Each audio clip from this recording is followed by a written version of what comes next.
देखिए, अगला पाठ आपका यशपाल है। ठीक है, यशपाल फणीश्वर नाथ रेणु हिंदी कथा साहित्य के, आंचलिक कथा साहित्य के बहुत बड़े कथाकार हैं। शायद आपने नाम सुना होगा।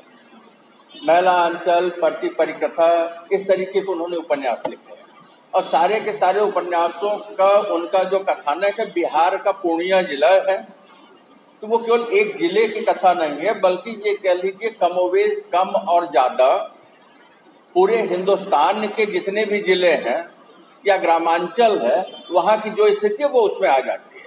मतलब हम उस उपन्यास से पूरे हिंदुस्तान को समझ सकते हैं, है कि नहीं। जैसे प्रेमचंद के साहित्य को पढ़ें तो लिखा कहाँ गया, अवध प्रांत में, वाराणसी से, और उन्होंने अवध की समस्याओं को उठाया, लेकिन उसके माध्यम से पूरे हिंदुस्तान को हम समझ सकते हैं। तो यहाँ का आपके पास क्या है, एक संस्मरण है।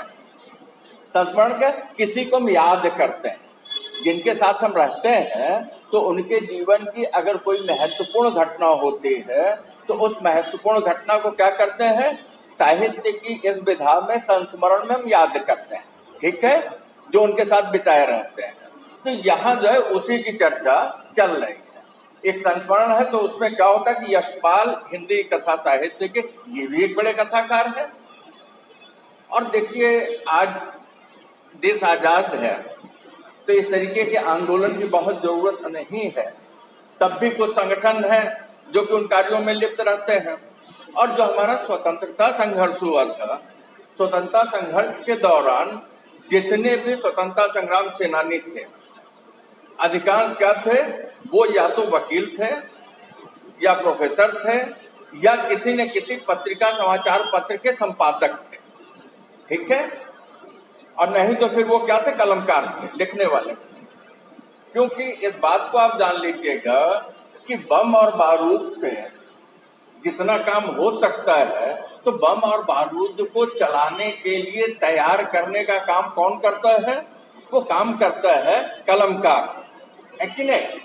वो तोप नहीं चला पाएगा, लेकिन आपके अंदर वो चिंगारी पैदा करेगा कि कैसे जो है स्वतंत्रता के संघर्ष में आप अपना योगदान दें। कुछ ऐसे कहानीकार थे, कुछ ऐसे साहित्यकार थे जो कि ये कह लीजिए कि सक्रिय रूप से सशक्त क्रांति में विश्वास करते थे। उसमें जो यशपाल भी थे। हम उनको हिंदी कथा साहित्य में एक कथाकार के रूप में जानते हैं, और जब उनके व्यक्तिगत जीवन के पास पहुंचते हैं तो पता चलता है कि वो दरअसल जो ब्रिटिश गवर्नमेंट थी, उनका जो दमन चक्र था, उसके खिलाफ सक्रिय रहने वाले व्यक्ति रहे हैं। तो इस तरीके से ये कह लीजिए कि सक्रियता है जैसे यशपाल के जीवन का उद्देश्य रहा हो। और जयप्रकाश नारायण का आप लोगों ने नाम सुना होगा। आपातकाल के दौरान जब सारे नेता हमारे जेल में हो गए तो एक संघर्ष और हुआ, है कि नहीं, क्योंकि सारे कलमकार अंदर, जनता की आवाज उठाए कौन। तो उस दौर में भी जो यशपाल क्या करते हैं, उम्र ज्यादा हो चुकी है लेकिन तब भी वो जो है अपनी आवाज को बुलंद रखते हैं। इसका मतलब है कि ये व्यक्ति जो है, इस बात को आप जान लीजिएगा कि जितना बड़ा कथाकार है उतना ही बड़ा जो है ये राजनीतिक विसंगतियों के खिलाफ हस्तक्षेप करने वाला व्यक्ति है। ठीक है, और ये संस्मरण लिखने वाला जो है, जैसा कि शुरू मैंने कहा कि फणीश्वर नाथ रेणु है, वो भी बड़े कथाकार हैं। तो देखिए, ऐसा है कि जैसे आप लोग हैं, इसी में भविष्य में अलग अलग विधाओं में लोग निकलेंगे। तो ये साथ के लोग थे, तो इनका जो संस्मरण होगा वो बहुत विश्वसनीय होगा। तो यहाँ होता क्या है कि यशपाल संस्मरण में एक किसान आंदोलन है। ठीक है, किसान आंदोलन में जो है 4 विद्यार्थी गए हुए हैं और चारों विद्यार्थी वहां जो है बैठ करके कहानी सुन रहे हैं, और 5वां विद्यार्थी, 5वां दोस्त जो है वो कहानी सुना रहा है। ठीक है, शुरुआत यहीं से होती है। कहानी कौन सी है, ज्ञानदान कहानी। ज्ञानदान कहानी जो है वो 5वां पढ़ के सुना रहा है। और जब ज्ञानदान कहानी आती है तो जहां जो बैठे सुनने वाले लोग हैं उन पांचों के चेहरे पर क्या मुस्कुराहट सी है। पेज नंबर 40 पर है, मोबाइल में देखना तो आप खोल के देख सकते हैं।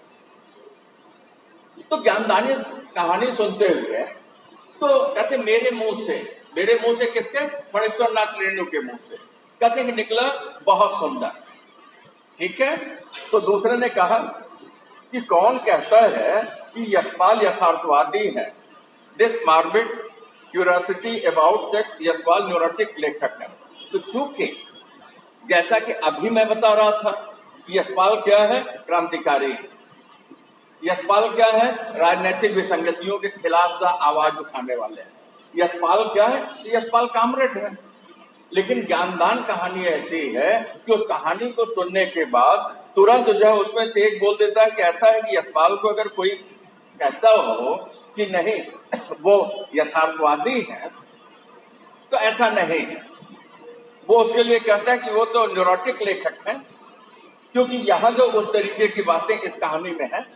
ठीक है, तो तीसरा कहता है, तीसरे की स्थिति क्या है कि कहानी सुनते सुनते कहानी का जो अंतिम भाग बचा था उसमें वो सोने लगा। तो जब सोने लगा तो क्या हुआ? तो अंत में पूछता है क्या हुआ? मतलब उस कहानी को उसने सुना ही नहीं, उसे क्या चाहिए था? निष्कर्ष चाहिए था। तो क्योंकि कहानी में जो बात आई थी न्यूरोटिक की, तो वो कहता है कि ऐसा है कि हुआ क्या, आटे की तरह देह को गूंथने लगा। मतलब ये कह लीजिए कि वो एक पूरी की पूरी जो प्रक्रिया चलती है, यशपाल ने वहां जो उस बात को एकदम खोल के रख दिया। यशपाल जैसा लेखक और ज्ञानदान जैसी कहानी, तो देखिए अगर कहीं भी हमारा बहुत बड़ा व्यक्तित्व लेकिन ऐसा कुछ आता है तो लोग उसी को क्वेश्चन मार्क बना लेते हैं और कहते हैं कि नहीं नहीं इनकी एक दृष्टि ये रही है जिसको कि यहाँ जो है हम नहीं जानते, तो हम कहते हैं कि नहीं यशपाल क्या है? तो यशपाल जो है यथार्थवादी है। तो पांचवें ने कहा मुझे अचरज हो रहा है इस कहानी का प्लॉट यशपाल को कहाँ से मिला? यह तो अपने यहाँ घटी एक वास्तविक कहानी से मिलती जुलती है। बेटा साहित्य 100% कल्पना नहीं होता, घटना यथार्थ घटित होती है। साहित्यकार क्या करता है? हमारे जीवन के यथार्थ को लेता है और उसमें कल्पना मिलाता है। ठीक है, जब कल्पना मिलाएगा तो कल्पना मिलाते समय उसे अपनी इतने बुद्धि तत्व का प्रयोग करना पड़ेगा कि वो मटेरियल, वो सामग्री जो काल्पनिक न लगे, क्योंकि काल्पनिक हो गया तो फैंटेसी किसी को पसंद नहीं है, वो उसका कोई मतलब ही नहीं है। इस बात को आप समझ लीजिएगा, अगर वो हमारे जीवन से नहीं जुड़ता है तो पांचवा कहता है कि ऐसा है कि आखिर ये विषय यशपाल को कहाँ से मिला? ये उन्होंने विषय उठाया तो मिला कहाँ से? तो वो कहता है कि हमारे यहाँ जो है एक घटना घटित हुई थी, ये वास्तविक वही घटना जो है जिसका चित्रण यशपाल अपनी इस कहानी में ज्ञानदान में कर रहे हैं। किस कहानी में कर रहे हैं? ज्ञानदान कहानी में कर रहे हैं। कितने मित्र गए हैं आंदोलन में? 5 मित्र गए हैं। एक कहानी सुना रहा है, कितने लोग कहानी सुन रहे हैं? 4 लोग सुन रहे हैं। ऑब्जेक्टिव टाइप प्रश्न आता है 15 है कि नहीं? पांचवें पहले ही कह दो, पांचवें एक ही राजनीतिक पार्टी के सदस्य थे। किसान आंदोलन के कलरवपूर्ण प्रतिनिधि कैंप में न जाने क्यों साहित्य चर्चा छिड़ बैठे। शायद आसपास में सोए लेटे अधे अधजगे प्रतिनिधियों को हम यह बतला देना चाहते थे कि इस किसान आंदोलन के हम बुद्धिजीवी प्रतिनिधि हैं।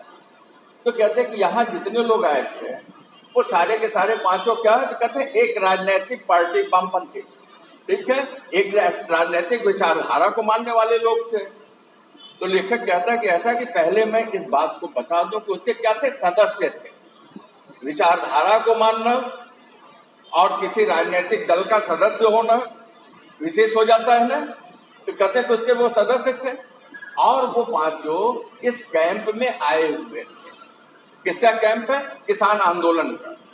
तो यहाँ जो है वो किसान कैसे होंगे? किसान क्योंकि पढ़ा लिखा नहीं होता, आज भी नहीं है। और ये कहानी जो है ये तो 50 के दशक की, 60 के दशक की है, तब तो और पिछड़ापन था। तो कहते हैं कि हम ये चाहते थे कि हम यहाँ आए हुए किसान आंदोलन के लोगों को ये बता दें कि नहीं, इस किसान आंदोलन में कुछ बुद्धिजीवी आए हुए हैं। बुद्धिजीवी कौन? जिनका जीवन जो बुद्धि से चलता हो। कहते लोग कुछ पढ़े लिखे लोग, बहुत मुश्किल होता है। देखिए, अगर आप में कुछ है तो आपकी प्रतिभा स्वयं से बोलेगी, और फालतू लेक्चरबाजी से तो विवाद पैदा होगा। तो ये कहते हैं कि हम लोग जो है यही सोचे थे कि भाई एक मैसेज देते हैं लोगों को, ये किसानों को पता चल जाए कि कुछ बुद्धिजीवी आए हुए हैं, तो इसके लिए ये कहानी शुरू हो गई, है कि नहीं? क्योंकि साहित्य चर्चा जब वहां होने लगी, आंदोलन है, लोग बैठे होंगे, लेटे होंगे, तरह तरह की परिस्थितियां होंगी, है कि नहीं? और उसमें कहानी चल रही है। तो अगर यहाँ 5 लोग कहानी कह रहे हैं, कुछ लेटे हैं, कुछ सोए हैं, कुछ बैठे, तो उनके कान में भी तो जाएगी नहीं। उद्देश्य यही था। हठात एक छठे अबुद्धिजीवी साथी ने बेरहमी से बहस का मुंह मोड़ दिया। बोला, यशपाल तो क्या कहते हैं, सुरखा है। आप लोग रिएक्शनरियों की तारीफ में पार्टी का कीमती समय बर्बाद करते हैं। ये 5 लोग आपस में कहानी सुना रहे हैं। तो कहते हैं कि एक जो है छठा व्यक्ति उसमें शामिल हो गया। वो कहता है अबुद्धिजीवी मतलब पढ़ा लिखा नहीं, लेकिन इतना जानता है यशपाल के विषय में। तो वो कहता है कि ऐसा है कि भाई यशपाल की जब आप कहते हैं तो यशपाल क्या है, तो यशपाल सुरखा है। सुरखा मतलब क्या, विवाद पैदा करने वाले। भगोड़ा शब्द को भी आप जो उनसे जोड़ के देख सकते हैं। तो कहते कि ऐसा है कि वो तो केवल रिएक्शनरी है, केवल रिएक्शन पैदा करते हैं, है कि नहीं? उससे तो काम चले। इस बात को आप जान लीजिएगा, जो भी रिएक्शन पैदा करने वाला व्यक्ति होगा, जो भी विवाद पैदा करने वाला व्यक्ति होगा, वो क्या करेगा, हमेशा नुकसान करेगा, है कि नहीं? लेकिन ऐसा यशपाल के साथ ये कहानी कह रही है, वहां की चर्चा कह रही है, जबकि यशपाल जो सशस्त्र क्रांति में विश्वास करते थे। कई बार जो है वो अपने असलहों के साथ जो जेल भी पकड़े गए हैं, ठीक है? तो वो कहता है कि ऐसा है कि पार्टी का कीमती समय जो है बर्बाद करते हैं। क्यों? स्पष्ट है, आगे चले। अब ये बात जब हुई तो कहते हैं कि वह क्रोध अरुणा भय से कहता है। अरुणा मतलब पागल भय था, मतलब वो तन के खड़ा हो गया कि यहाँ जो है बात कुछ कम्युनिस्ट द्वारा रचित साहित्य क्यों पढ़ते हैं। तो वो झगड़े तो उतर है, भाई ऐसा है कि कम्युनिस्टों का जो साहित्य है वो जो है यहाँ क्यों पढ़ के आते, यहाँ उनकी बात क्यों करते हो? कम्युनिस्टों यहाँ इकोनॉमिक्स किसी का है कि नहीं? मार्क्सवाद का पूरा सिद्धांत जो है क्या है? मार्क्सवाद का,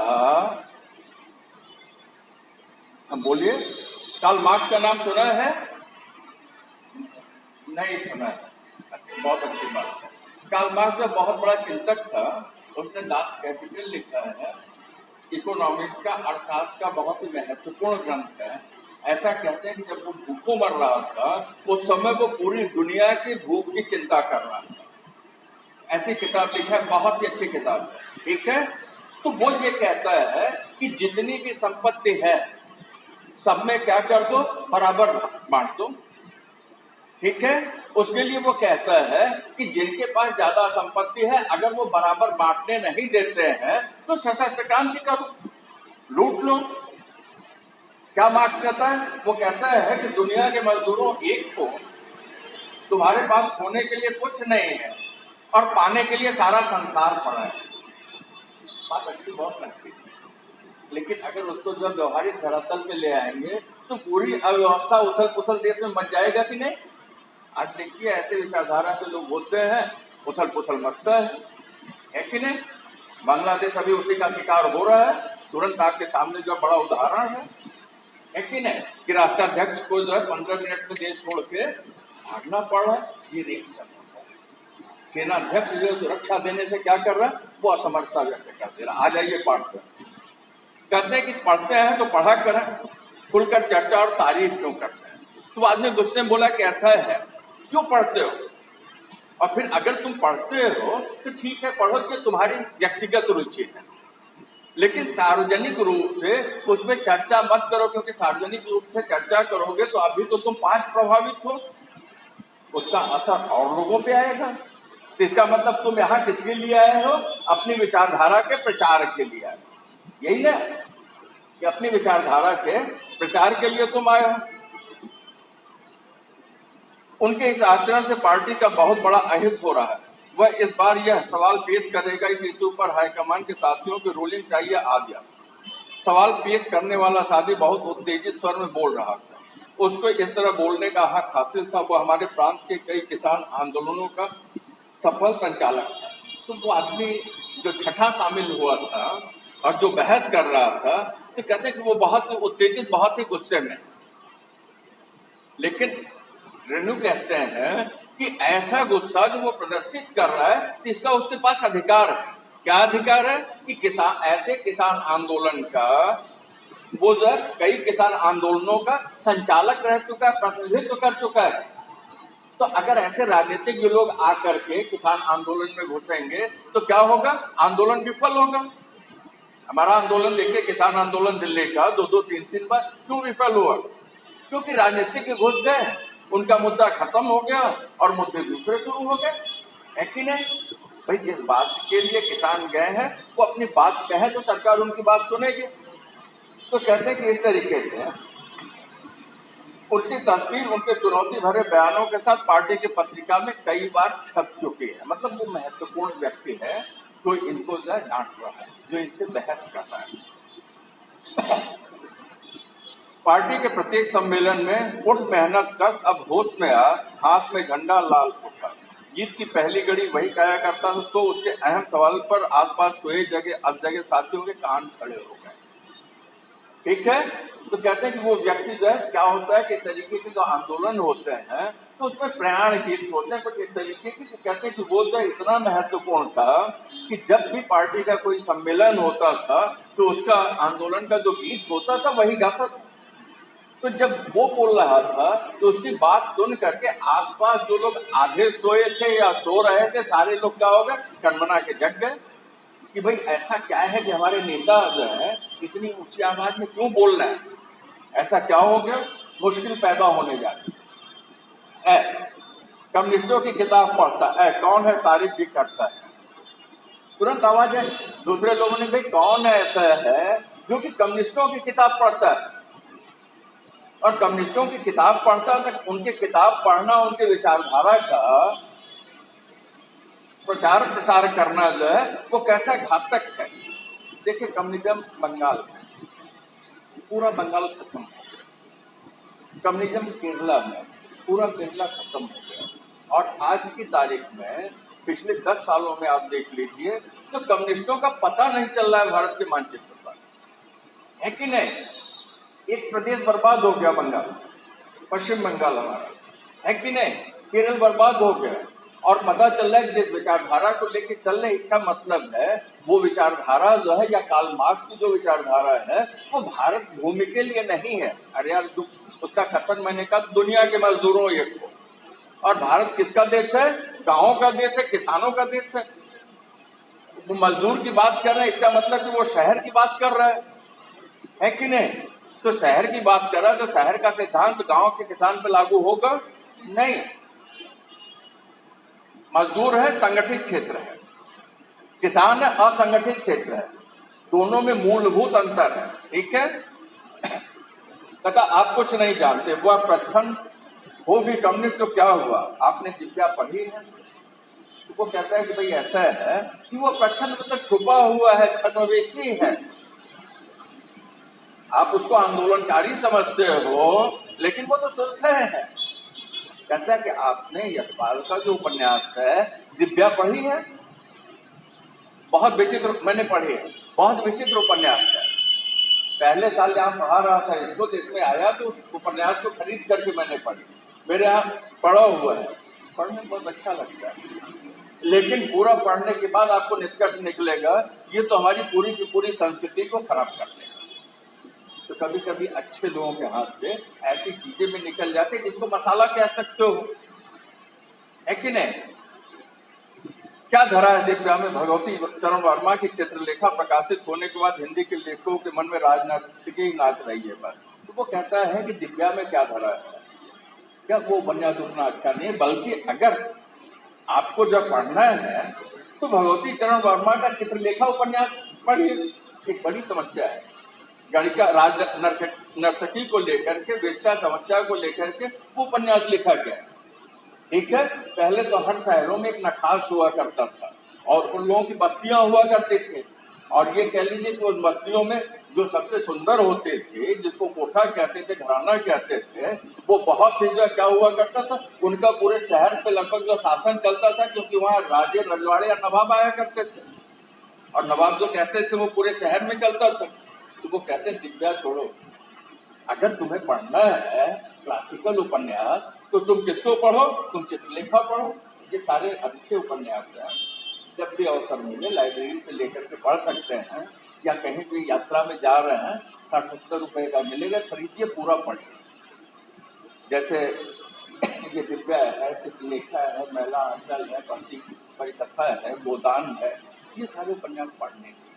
इनका प्रेमचंद का त्यागपत्र है, जैनिन का त्यागपत्र है, जैनिन का दशारथ है, पढ़ना चाहिए। एक अलग से ही साहित्यिक दृष्टि मिलती है।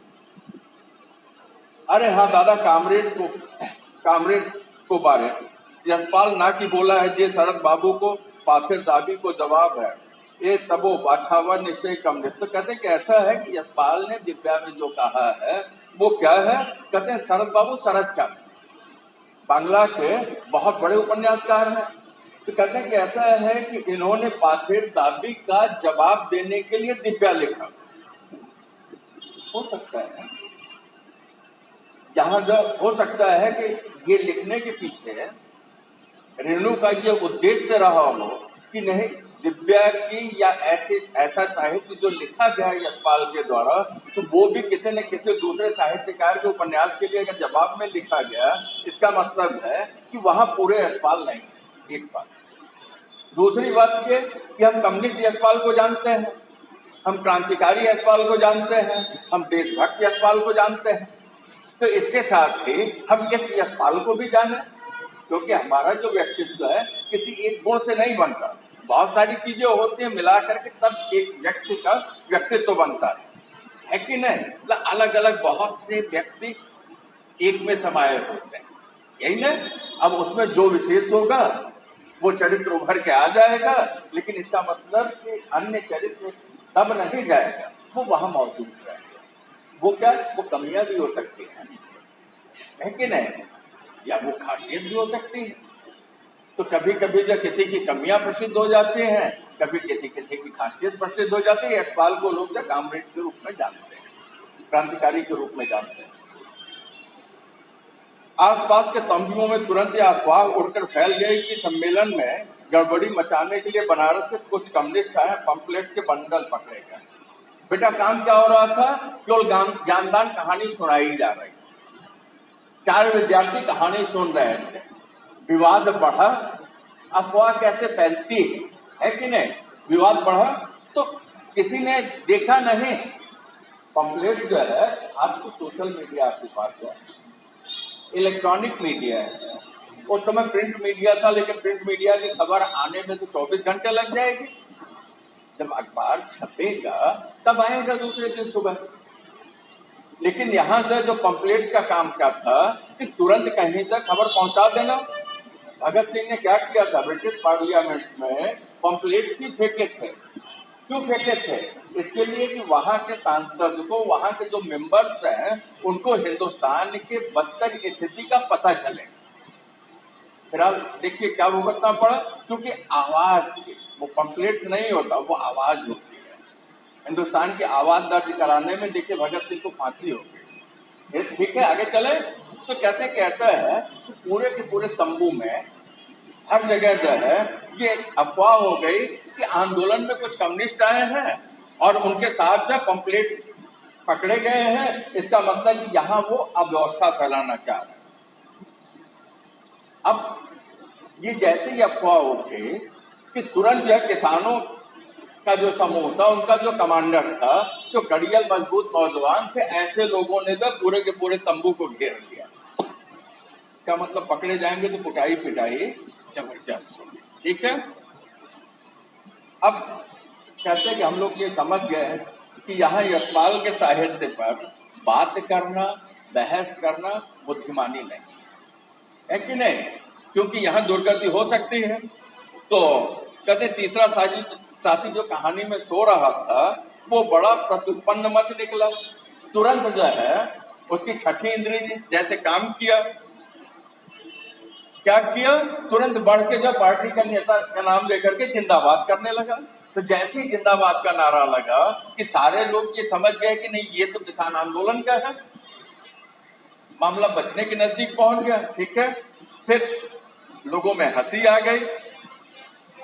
अब इसके बाद जो है जब कमांडर ने इस खुशी में दो चार मुर्दाबाद के गर्म नारे लगाए, स्वयं सेवकों की टुकड़ी मार्च करती नेता निवास की ओर चली गई, किंतु बात उड़ नहीं गई थी रात।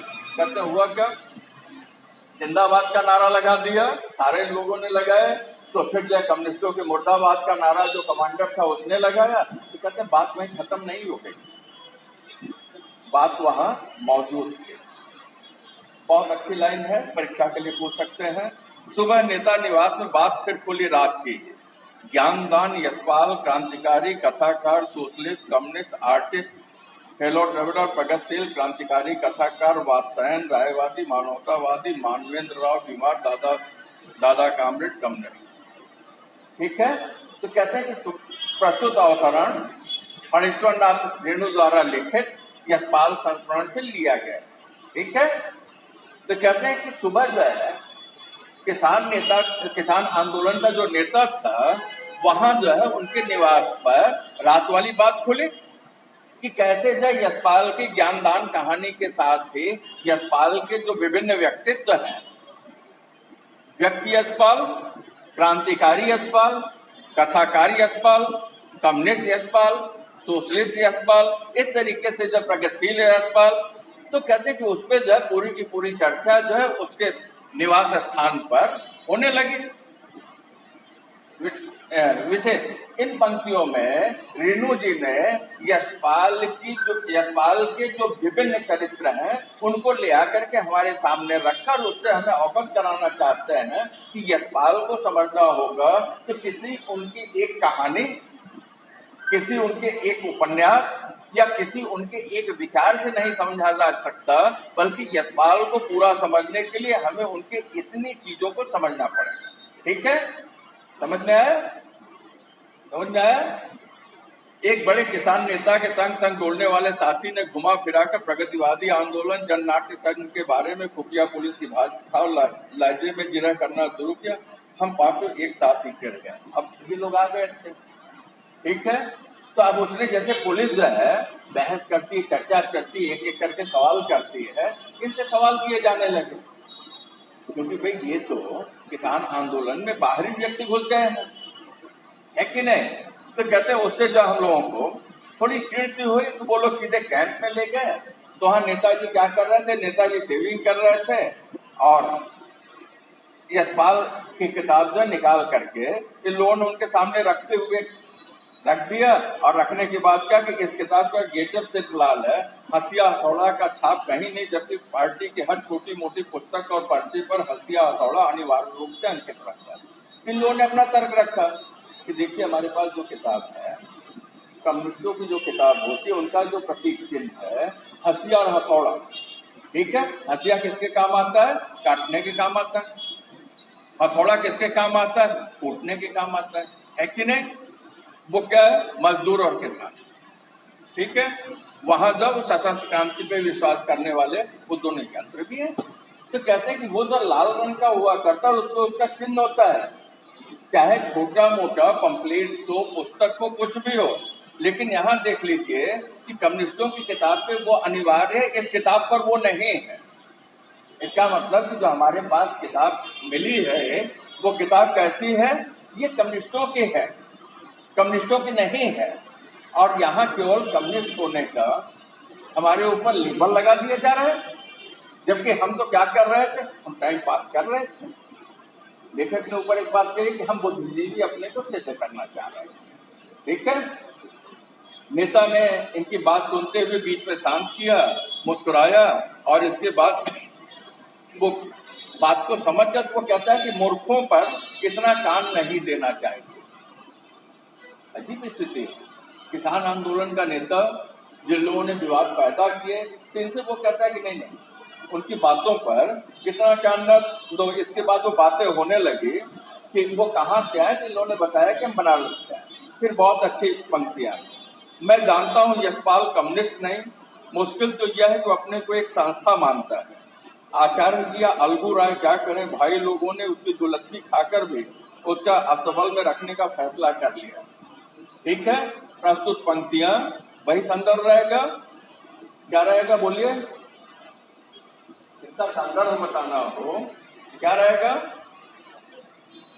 प्रस्तुत पंक्तियां गद्य के विविध आयाम कथा संग्रह से फणीश्वर नाथ रेणु द्वारा लिखित संस्मरण यशपाल से ली गई।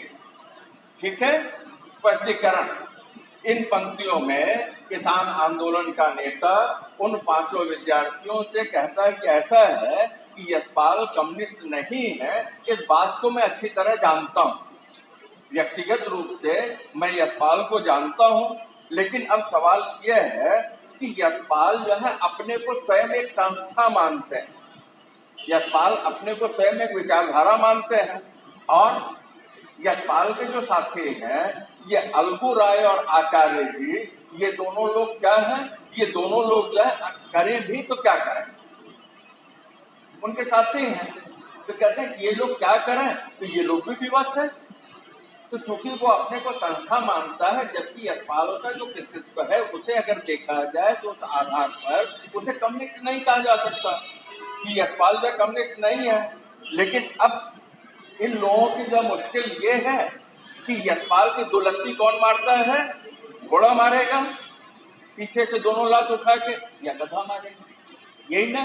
कहते हैं यशपाल की दुलत्ती खा करके भी वो लोग मजबूर हैं, क्योंकि साथी हैं, तो अगर वो चाहे भी कि यशपाल को अलग कर दें तो लोग मानेंगे नहीं। तो इसके लिए जो मजबूरन वो उनके साथ बंधे हैं। और अलगू राय और आचार्य जी की जो विचारधारा है, ध्यान दीजिए, अलगू राय और आचार्य जी की जो विचारधारा है वो कम्युनिस्ट विचारधारा है, और कम्युनिस्ट विचारधारा है तो कम्युनिस्टों के साथ रहने की वजह से यशपाल को लोग जो है समझ लेते हैं कि कम्युनिस्ट।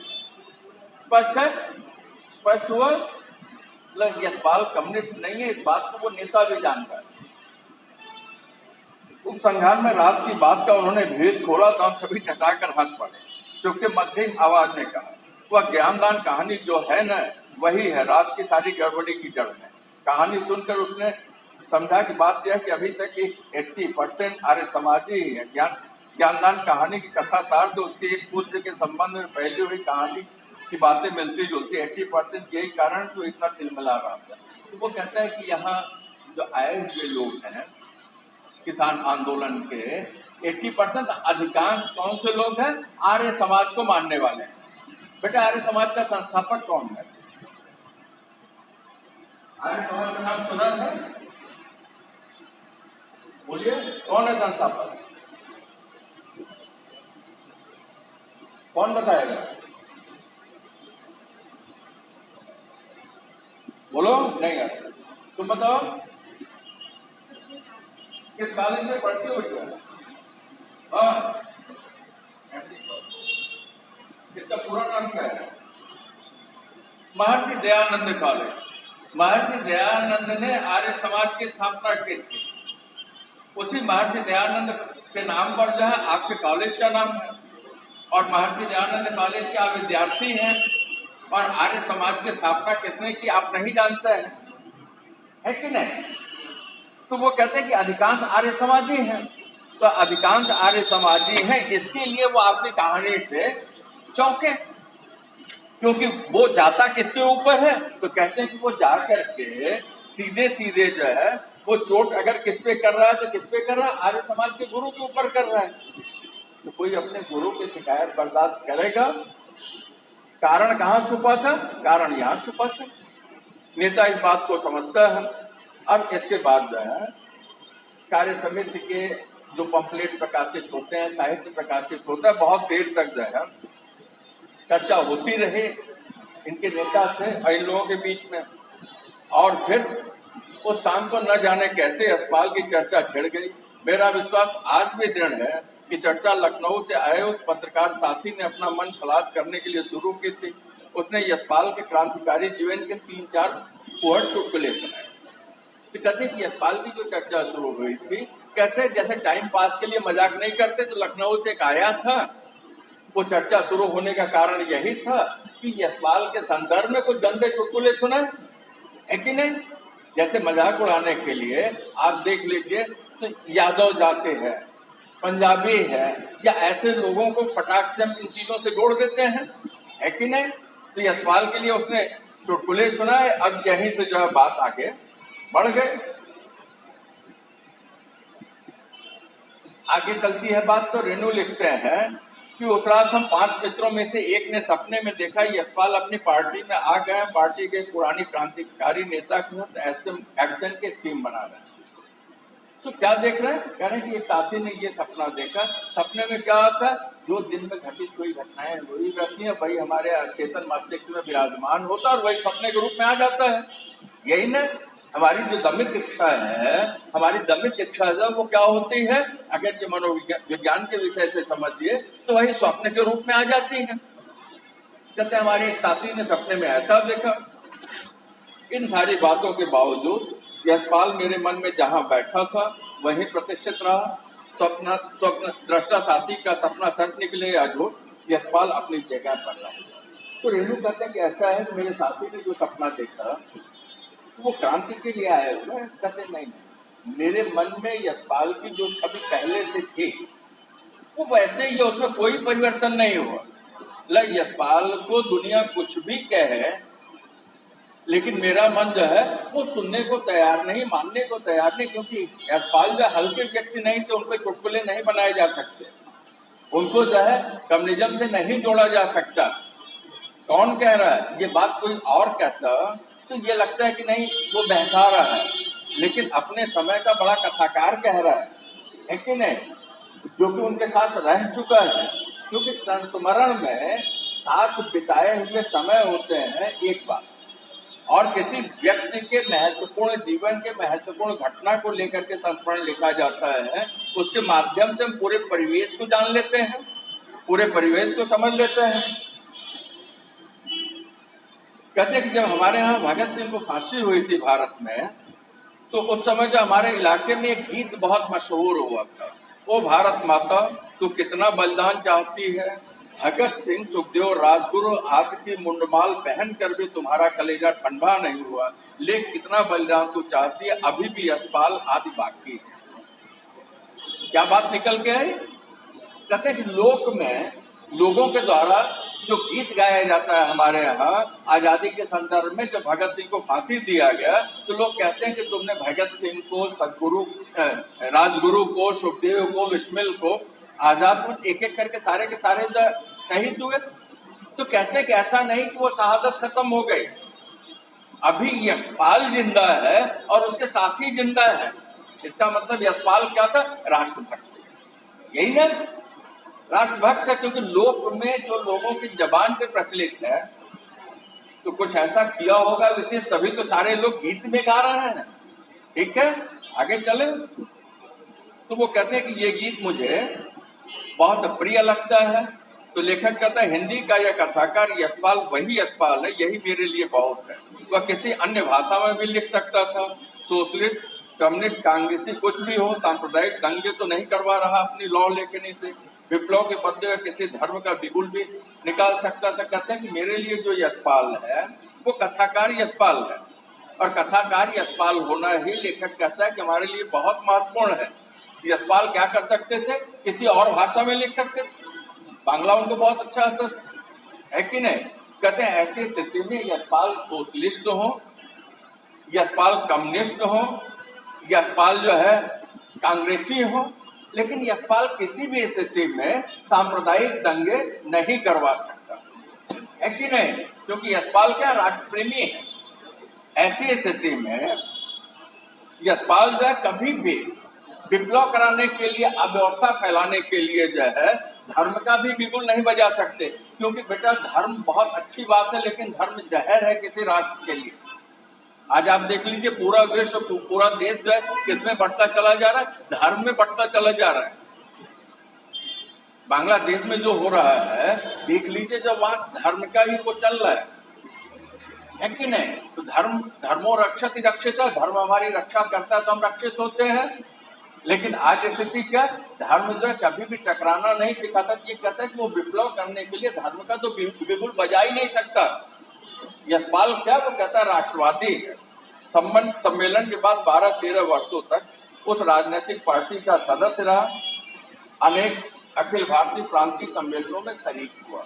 तो लेखक कहता है कि वो आयोजन तो समाप्त हुआ, उसके बाद जो है मैं उसी पार्टी का सदस्य रहा। वो पार्टी कौन सी थी? कांग्रेस थी, जिससे जो है ये जुड़े रहे रेणु। तो कहते हैं कि अब उसके जितने भी प्रांतीय हो राष्ट्रीय सम्मेलन हो सारे में वो भाग लेता रहा। तो कहते हैं कि जब राजनीति से अलग हुआ तो 3-4 वर्षों के बाद एक महासम्मेलन में सम्मिलित होने का अवसर मिला। वेल हो गई क्या? नहीं। तो कहता है कि ऐसा है कि हम इन बातों को छोड़ करके एक कथा पे आ जाते हैं। 10-12 दिनों तक एक दल ने हर कैफे और होटल की टेबल पर इस सम्मेलन के पर्चे की चर्चा छेड़ी। इस पर्चे की प्रक्रियाओं का संकलन और अध्ययन किया गया, विचार विमर्श किया गया, उत्साह प्रकट किया गया। मतलब उस घटना के बाद देखिए ऐसा कि प्रयागराज, जिसको इलाहाबाद कहते हैं, बुद्धिजीवियों का शहर माना जाता है। और वहां का कैफे हाउस जो है केवल इस बात को जान लीजिएगा कि स्वतंत्रता संग्राम के आंदोलन के दौरान वो पूरे भारत का केंद्र रहा है, ठीक है।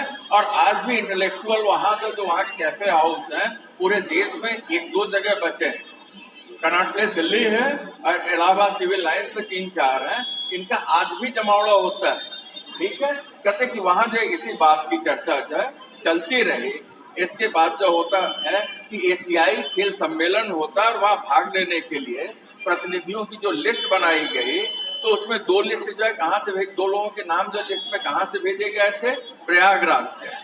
और उन दोनों लोगों के नाम में एक नाम जो है लेखक कहता है कि मेरा बेटा, ठीक है। एशियाई खेल कब हुए? तो 1984 में, 84 में। नाम लिस्ट में नहीं होता, फिर भी मैं सम्मेलन देखने के लिए अवश्य जाता।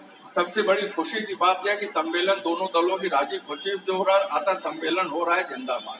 तो वो कहते हैं कि ये जो एशियाई सम्मेलन हो रहा था दिल्ली में, उसमें मेरा नाम था लिस्ट में। ये बड़ी बात को कहते हैं कि अगर लिस्ट में मेरा नाम नहीं भी होता तब भी मैं एशियाई खेल देखने के लिए जाता।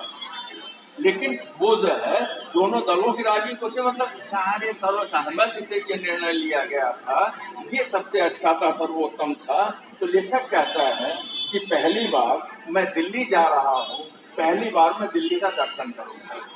इस तरीके से यशपाल कहानी के, यशपाल संस्मरण के माध्यम से लेखक ने हमारे सामने यशपाल के जीवन से जुड़ी हुई जो विभिन्न विचारधाराएं रही हैं उसकी चर्चा करने के बाद इस बात को बताया कि यशपाल को किसी एक विचारधारा के काकस में, सांचे में या किसी विचारधारा से बांध के हम नहीं रख सकते।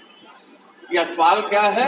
यशपाल किसी विचारधारा को लेकर के राष्ट्र के साथ द्रोह नहीं कर सकता, राष्ट्र में अव्यवस्था नहीं फैला सकता, बल्कि यशपाल जो है क्या कर सकता है? तो राष्ट्र के निर्माण में, राष्ट्र की आजादी के लिए उसका योगदान हो सकता है। क्योंकि लोक में, वो कहता है कि जहाँ का मैं हूँ, हमारे इलाके में लोगों के द्वारा जो गीत गाया जाता है उसमें यही कहा जाता है कि भगत सिंह, बिस्मिल इत्यादि की फांसी के बाद ऐसा नहीं है कि अभी गर्दन नहीं बची या क्रांतिकारी नहीं है, तो भारत माता तुम क्या चाहती हो, यशपाल और उनके साथी जैसे बहुत से लोग हैं। तो कहते हैं इस तरीके से यशपाल जो है क्रांतिकारी था, देश की आजादी का दीवाना था।